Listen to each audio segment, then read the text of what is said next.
ಕೆಲಸ ಆಗಿದೆ. ಕಾರಣಾಂತರದಿಂದ ಇವತ್ತಿನ ಸಂದರ್ಭದಲ್ಲಿ ಸಿ.ಎಸ್. ನಾಡಗೌಡ ಅಪ್ಪಾಜಿ ಸಾಹೇಬರನ್ನ ಮಂತ್ರಿಮಂಡಲದಲ್ಲಿ ಸೇರಿಸಿಕೊಳ್ಳಬೇಕು ಅಂತಕ್ಕಂಥ ಒತ್ತಾಯವನ್ನು ಮಾಡ್ತಕ್ಕಂಥದ್ದು. ಮಂತ್ರಿಮಂಡಲದಲ್ಲಿ ಸಿ.ಎಸ್. ನಾಡಗೌಡ ಅಪ್ಪಾಜಿ ಸಾಹೇಬರು ಇವತ್ತು ಅಧಿಕಾರವನ್ನು ಸ್ವೀಕಾರ ಮಾಡಿದರೆ ಮಂತ್ರಿಮಂಡಲಕ್ಕೆ ಒಂದು ಘನತೆ ಬರ್ತಾ ಇದೆ, ಒಂದು ಶಕ್ತಿ ಬರ್ತಾ ಇದೆ ಅಂತಕ್ಕಂಥ ನಾನು ಗ್ಯಾರಂಟಿ ಸಮಿತಿಯ ಅಧ್ಯಕ್ಷನಾಗಿ ಶಿವಶಂಕರಗೌಡ ಹಿರೇಗೌಡ ಅಂತಕ್ಕಂಥದ್ದು ನಾನು ಇವತ್ತಿನ ಶ್ರೀಮಾನ್ಯ ಸಿ.ಎಸ್. ಅಪ್ಪಾಜಿ ನಾಡಗೌಡರಿಗೆ ನಾವು ಇವತ್ತಿನ ದಿವಸ ಮತಕ್ಷೇತ್ರದ ಸಮಸ್ತ ನಾಗರಿಕರು ಸಚಿವ ಸ್ಥಾನ ನೀಡಬೇಕಂತ ನಾವು ಕೇಳ್ಕೊಳ್ತಾ ಇದ್ದೇವೆ. ಅವರ ಒಂದು ಛಾಪು ಹೇಗಿದೆ ಅಂತಂದ್ರೆ ಈ ಹಿಂದೆ ಈಗಲೇ KCDL ಆಂಧ್ರ ಸಾಬು ಮತ್ತು ಮಾಚಿಕ ನಿಗಮದ ಅಧ್ಯಕ್ಷರಾಗಿ ಸರ್ಕಾರಕ್ಕೆ 500 ಕೋಟಿ ರೂಪಾಯಿಗಳ ಲಾಭವನ್ನು ಮಾಡಿಕೊಟ್ಟಿರ್ತಕ್ಕಂಥ ಒಂದು ಹೆಮ್ಮೆ ಅಪ್ಪಾಜಿ ನಾಡಗೌಡರಿಗಿದೆ. ಈ ರೀತಿ ಕಾರ್ಯಕ್ಷಮತೆ ಹೊಂದಿರತಕ್ಕಂಥ ಅಪ್ಪಾಜಿ ನಾಡಗೌಡರಿಗೆ ತಾವು ಸಚಿವ ಸ್ಥಾನವನ್ನು ಕೊಡಲೇಬೇಕಂತ ನಾನು ಆಗ್ರಹ ಮಾಡ್ತೇನೆ. ಅದೇ ರೀತಿಯಾಗಿ ಕೇವಲ ಅಪ್ಪಾಜಿ ನಾಡಗೌಡರ ಒಂದು ಕಾರ್ಯಕ್ಷಮತೆ, ಅವರ ಒಂದು ಜಾಣ್ಮೆ, ಅವರ ಒಂದು ನಡೆ ನಮಗೆ ಕೇವಲ ಮಾತ್ರ ಗೊತ್ತಿಲ್ಲ. ಬೆಂಗಳೂರಿನಲ್ಲಿರ್ತಕ್ಕಂಥ ನಮ್ಮೆಲ್ಲ ಒಂದು ದೃಶ್ಯ ಮಾಧ್ಯಮಗಳು ಕೂಡ ಅವರನ್ನು ಗುರುತಿಸ್ತೇವೆ.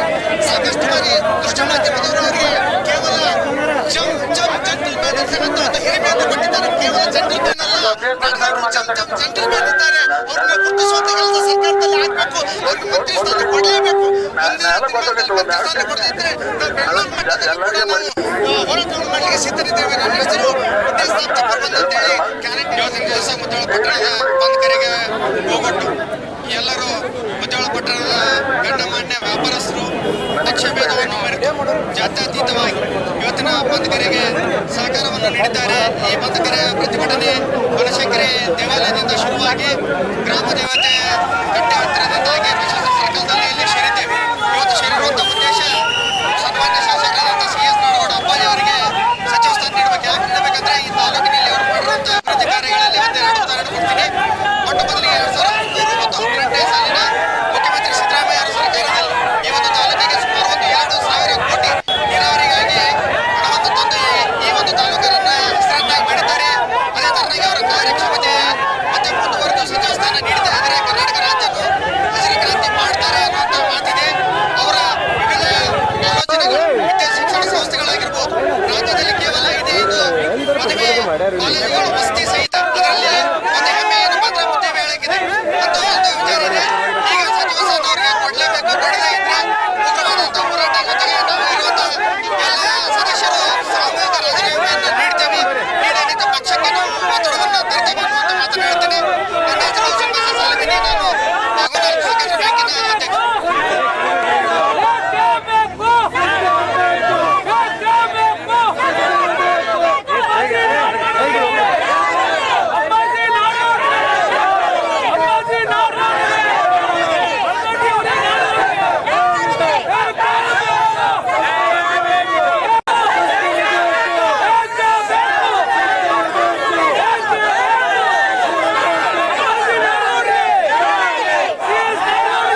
ಯಾಕಂದ್ರೆ ವ್ಯವಸ್ಥೆ ಇವತ್ತಿನ ರಾಜಕೀಯ ವ್ಯವಸ್ಥೆ ತಮಗೆಲ್ಲರಿಗೂ ಗೊತ್ತಿಲ್ಲದಂತ ವಿಷಯ ದಿನೇ ದಿನೇ ಹಾಳಾಗ್ತಾ ಹೋಗ್ತಾ ಇದೆ.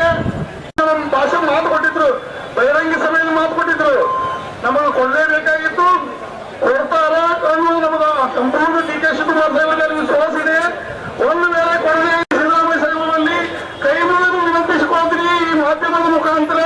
ಇಲ್ಲದೆ ಇದ್ರೆ ಪ್ರತಿಯೊಬ್ಬರು ಸಾಕು ಬಾಟಮ್ ಎಲ್ಲರೂ ರಾಜೀನಾಮೆ ಕೊಟ್ಟು ನಾವು ಕಾಂಗ್ರೆಸ್ ಅನ್ನೇ ತ್ಯಾಗ ಮಾಡ್ಲಿಕ್ಕೆ ಸಿದ್ಧತೆ. ಕಾಂಗ್ರೆಸ್ ಪಕ್ಷಕ್ಕೆ ಅಪ್ಪಾಜಿ ನಾಡು ಅವರಿಗೆ ಇವತ್ತು ಉದ್ಯೋಗ ಬಂದು ಕೊಡುತ್ತೆ. ಕರೆಕ್ಟ್ ಮಂತ್ರಿ ಮಾಡಿದ್ದಾರೆ. ಈ ಬಾರಿ ಮಂತ್ರಿ ಅವರು ಕೂಡ ಅಧಿಕಾರ ಮಾಜಿ ಮಂತ್ರಿ, ಅವರಿಗಾಗಲೇ ಮಾಜಿ ಮಂತ್ರಿ ಅಂತಾರೆ. ಅವ್ರಿಗೆ ಯಾವುದೇ ಮಂತ್ರಿ ಆಶೆ ಇಲ್ಲ. ಅವರ ಅಧಿಕಾರವನ್ನು ನೋಡಿದ್ರೆ ಅವರು ಕರ್ನಾಟಕ ರಾಜ್ಯದ ಒಬ್ಬ ದಕ್ಷ ಮುಖ್ಯಮಂತ್ರಿ ಆಗಬೇಕಾದಂತ ಎಲ್ಲ ಆಡಳಿತಗಳು ಕೂಡ ಅಪ್ಪಾಜಿ ನಾಡುಗಳಿದ್ದಾವೆ. ಅದಕ್ಕಾಗಿ ಇವತ್ತಿನ ಅಪ್ಪಾಜಿ ನಾಡುಗಳು ಅಲ್ಲ ಅಂತಕ್ಕಂಥದ್ದನ್ನ ಇವತ್ತಿನ ಹೈಕಮಾಂಡ್ ಅರ್ಥ ಮಾಡ್ಕೋಬೇಕು. ಇಲ್ಲಿ ಸೇರಿರ್ತಕ್ಕಂಥ ಜನರನ್ನ ನೋಡಬೇಕು. ನಮ್ಮ ಪಕ್ಷದ ಅಧ್ಯಕ್ಷರಾಗಿರ್ತಕ್ಕಂಥ